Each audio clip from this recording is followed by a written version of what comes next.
When I first purchased this home back in spring of last year, 2020, I hadn't owned a home and I'd had a car that I'd had pretty much since I learned how to drive. So needless to say, I was a little inexperienced with the process, but in this video, I'm gonna take you through what happened during the purchase of the home with the flippers that I was dealing with, as well as all the things that the flippers did or didn't do to this house. So hopefully there's a little bit of a cautionary tale here that you can learn from when you're buying your own urban homestead. First things first, we have to talk about the first sort of scummy thing that the flippers did, and it was before I even owned the house. It was during the purchasing of the home. So here's what happened. I saw the house come up on the MLS, and I drove down immediately, and I said, the second I saw it with all this expansive space here, I didn't even look at the home, I said, let's put an offer in. I texted my realtor, I said, we're doing this.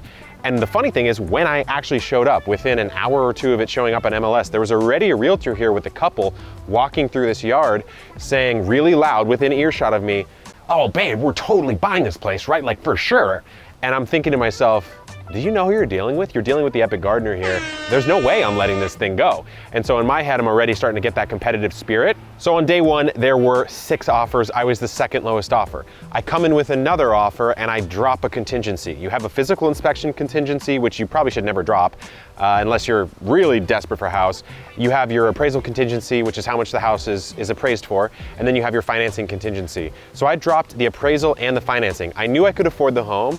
The appraisal contingency I dropped, which basically means if this house underappraised relative to what I decided to buy it for, I would have to cover that differential. The bank's not gonna loan me the amount that that differential basically. So if it's 120 that I bought it for and it only appraises for 100, I'd have to put another 20,000 down on the down payment. So it's kind of a strong thing to drop. You're saying, look, I'm good. If this thing underappraises, I'll cover the rest. So I thought that'd be a strong offer. Lo and behold, 3 offers beat that offer. So then I said, you know what? I'm going balls to the wall and I'm just gonna throw down the gauntlet. And so what I did is I put an auto increment on my bid. So I upped my bid again, pretty much to the max of what I was wanting to pay for this, which is $25,000 over the asking price. And I said, I'll put an auto increment. If someone's higher than me, beat them by $1,500. That actually won. So I won at that point, and I was stoked, but I was paying a lot more than I wanted to, but it was at my limit, so I was okay with it. Now, here's where the first weird thing that the company did that I didn't really like. So this is number 1 on the list.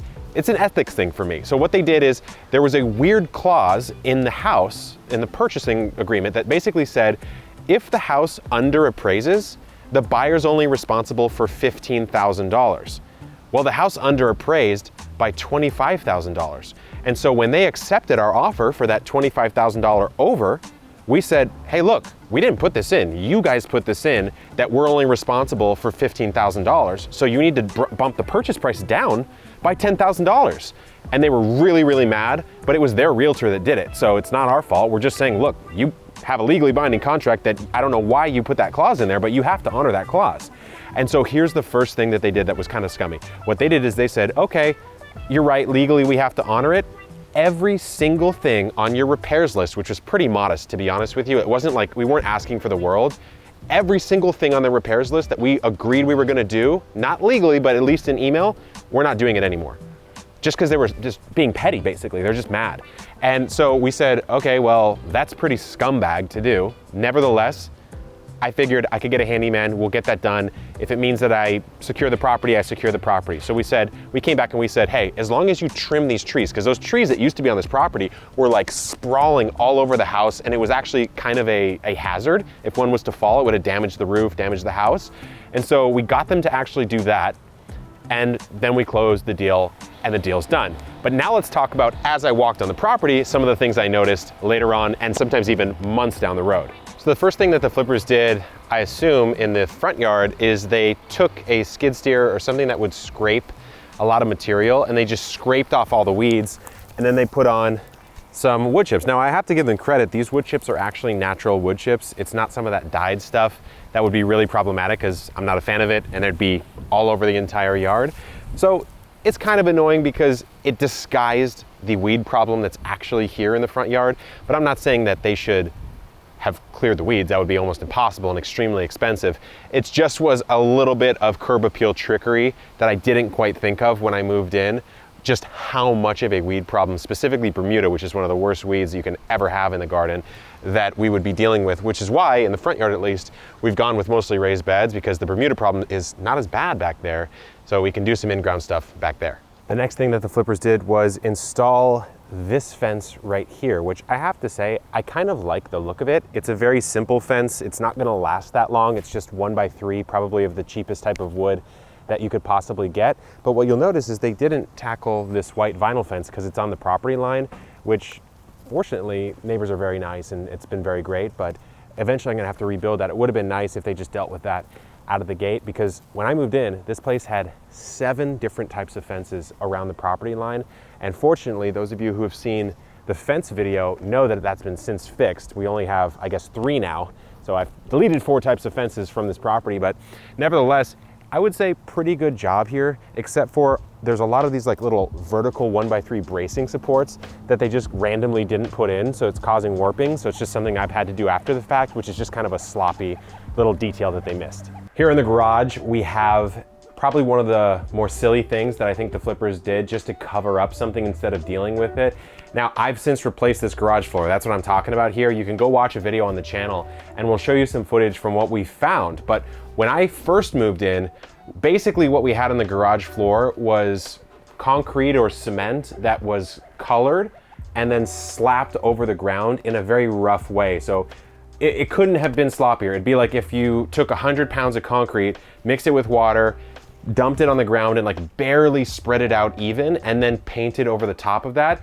And then we discovered the reason why they did that is because in here before, there was a massive oil spill like right over there. So that when I was putting this coating on, I had to pay $400 or $500 extra to have them come out and burn all that off, because they can't put a coating like this on top of an oil slick. So it's just probably a really rundown and hoarder style garage that they tried to do something with. Now, another weird thing comes with the electrical work in here, which I don't know if they installed or not, but either way, it was not to code. So we're out here underneath the awning in the backyard, and I'll show you just the shoddiness. Now, again, I don't know for sure if they did this or not. Maybe they just saw it and decided not to touch it. Either way, you would imagine they would bring it up to code, hopefully.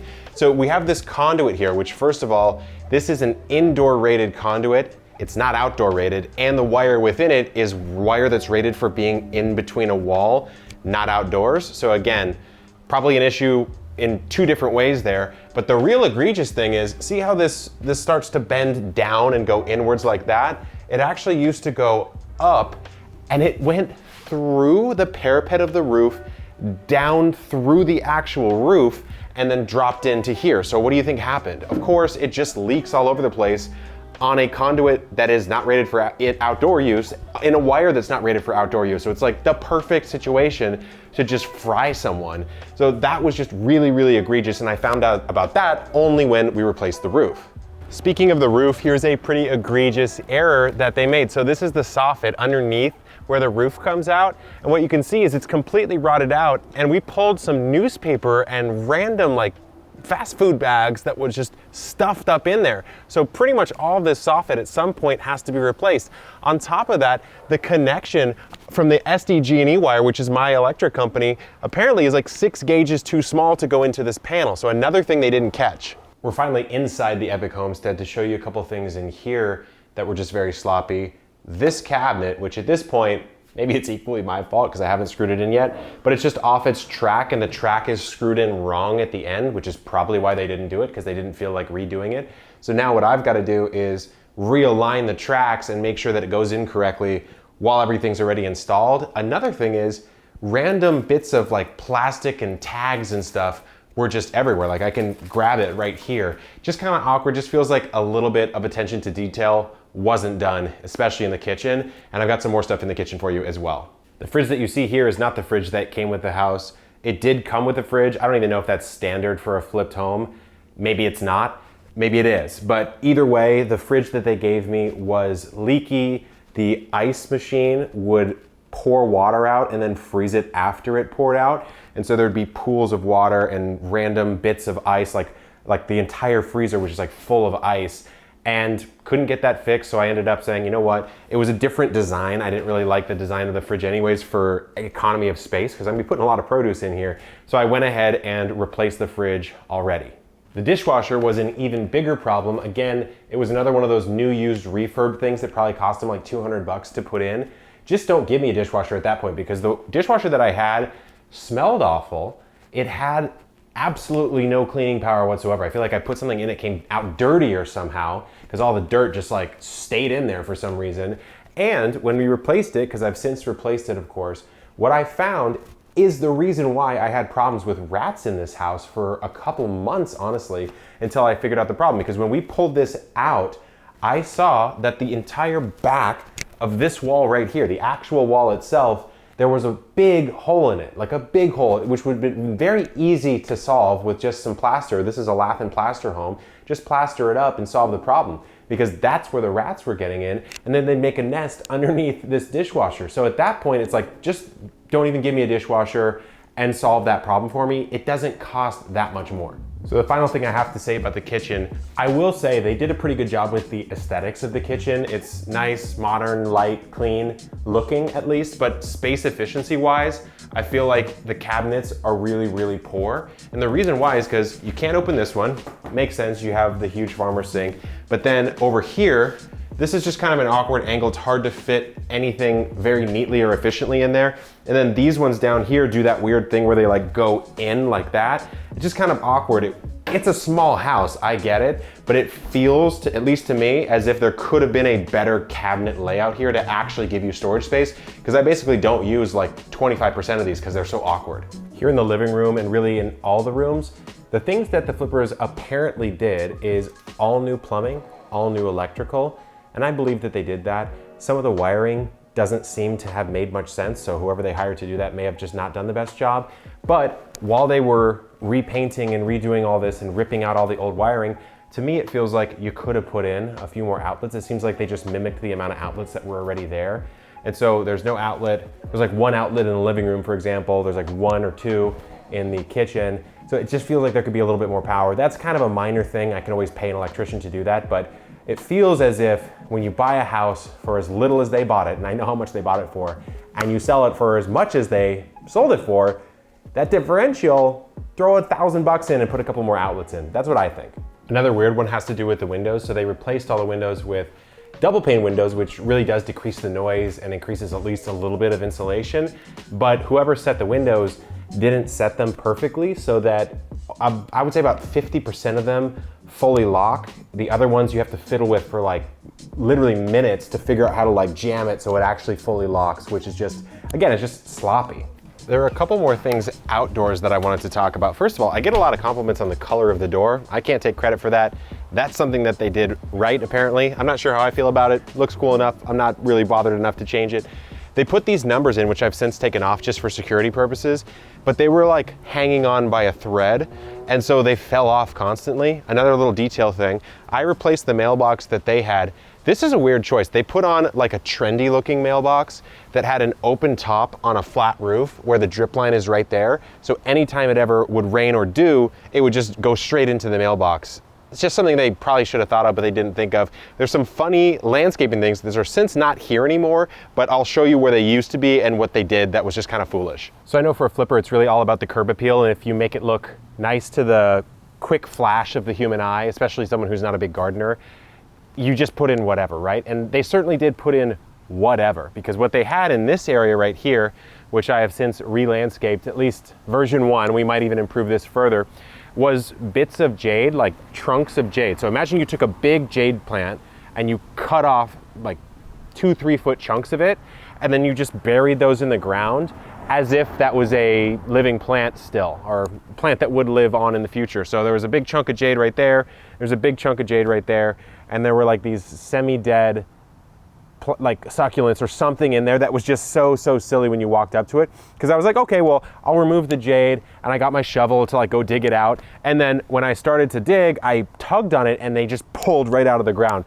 So just really low effort landscaping. I mean, they didn't even try to have something survive, which I don't know. I'm not a realtor, I'm not a flipper. I don't know if this stuff is standard or not, but it's like at least put a plant in that will continue to live. Don't just put in a plant that's gonna die the second you close on the home. There's a lot more that I could go into. It's a lot of minor cosmetic stuff that's just sloppy, and you can very much tell that they did it really quickly to flip the house. Now, am I really complaining about these guys? Not really. It is what it is. It's not that much. There's not too many egregious things, but it just shows a level of sloppiness that I think is indicative of these flippers. I believe this company does like 100 homes a year. So they don't really care about the individual customer.